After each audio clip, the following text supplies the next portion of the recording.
এটাও চাকৰি পোৱা নাই। এইবাৰ আমি ঠিক কৰিছো যে যাৰ ঘৰত CM ছাৰৰ ভিডিঅ'টো মই আপোনালোকক সম্পূৰ্ণকৈ দি দিম, গতিকে আপোনালোকে ভিডিঅ'টো স্কিপ নকৰাকৈ CM ছাৰে কি কথা ক'লে CM ছাৰৰ ভিডিঅ'টো আপোনালোকে ভালকৈ মন দি শুনিব। গোটেই কথাখিনি তেতিয়াহে আপোনালোকে বুজি পাব।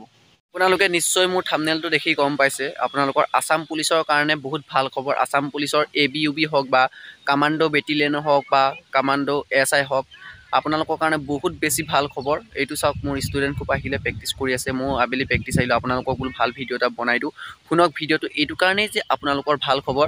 আছাম পুলিচৰ আগতে আপোনালোকক এটা ঘোষণা কৰিছিলে অজন্তা নেওগ বাইদেৱে, আপোনালোকক কৈছিলে আছাম পুলিচৰ 5% দিম বুলি এটা ঘোষণা কৰিছিলে নিউজত আপোনাৰ 2 মাহৰ আগত।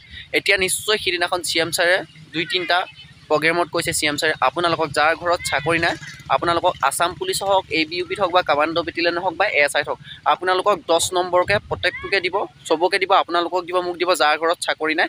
আৰু আপোনাৰ যদি দাদা যদি চাকৰি কৰি আছিলে, যদি ভাইকে যদি ইণ্টাৰভিউ দিয়ে, তেওঁ 10 নম্বৰটো লাভ কৰিব নোৱাৰিব। কিন্তু আমাৰ কাৰণে বহুত ভাল খবৰ, কাৰণ কেলৈ আমাৰ ঘৰত আমাৰ ফেমিলিত কোনো চাকৰি কৰা নাই, গতিকে মই সেই 10 নম্বৰটো লাভ কৰিম। আৰু 10 নম্বৰ আপোনালোকে কেতিয়াবা ইণ্টাৰভিউত গৈ 1 পইণ্টৰ কাৰণে যোনে যোনে ইণ্টাৰভিউ দিছে তেখেতলোকে বুজি পাব, কেতিয়াবা 1 পইণ্টত 2 পইণ্টত কেতিয়াবা 3 নম্বৰ কাৰণে থাকি যাবলগীয়া হয়।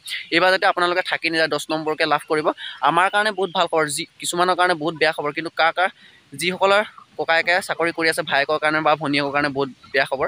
আমাৰ কাৰণে বহুত ভাল খবৰ। আপোনালোকৰ কাৰণে ভাল খবৰ নে বেয়া খবৰ, আপোনালোকে মোক কমেণ্ট কৰি জনাব। আৰু এটা মই কথা আপোনালোকক CM ছাৰৰ সম্পূৰ্ণ ভিডিঅ'টো আপোনালোকে চাই ল'ব, মই ভিডিঅ'টো দি দিম, আপোনালোকে ধুনীয়াকৈ চাই ল'ব। আৰু এটা মই কথা কৈছোঁ, মোক বহুতে কমেণ্ট কৰি সুধি আছিলে, দাদা আছাম পুলিচৰ আৰু কামাণ্ডো বেটেলিয়নৰ নতুনকৈ অনলাইন এপ্লাই কৰিবলৈ পাৰিম নে নোৱাৰিম, মোক বহুতে সুধি আছিলে।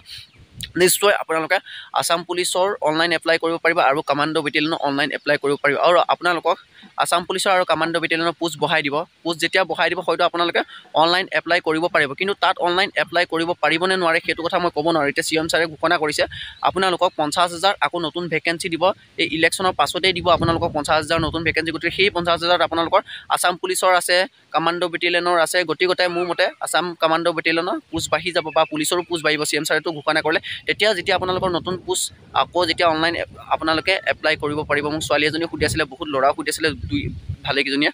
গতিকে মই আপোনালোকক কৈছোঁ, আপোনালোকে আছাম পুলিচৰ অনলাইন এপ্লাই কৰিব পাৰিব, কামাণ্ডো পাৰিব। যদি আপোনালোকে একেচাটতে যদি চাকৰি ল'ম বুলি ভাবিছে আছাম পুলিচৰ কাৰণে বা কামাণ্ডো বেটেলিয়নৰ কাৰণে, এতিয়াৰ পৰা আপোনালোকে ভাল ধৰণে ৰানিং কৰক, প্ৰেক্টিছ কৰক। আৰু CM ছাৰেনো কি ক'লে বলক, CM ছাৰৰ ভিডিঅ'টো মই লগাই দিওঁ, আপোনালোকে ধুনীয়াকৈ চাই ল'ব।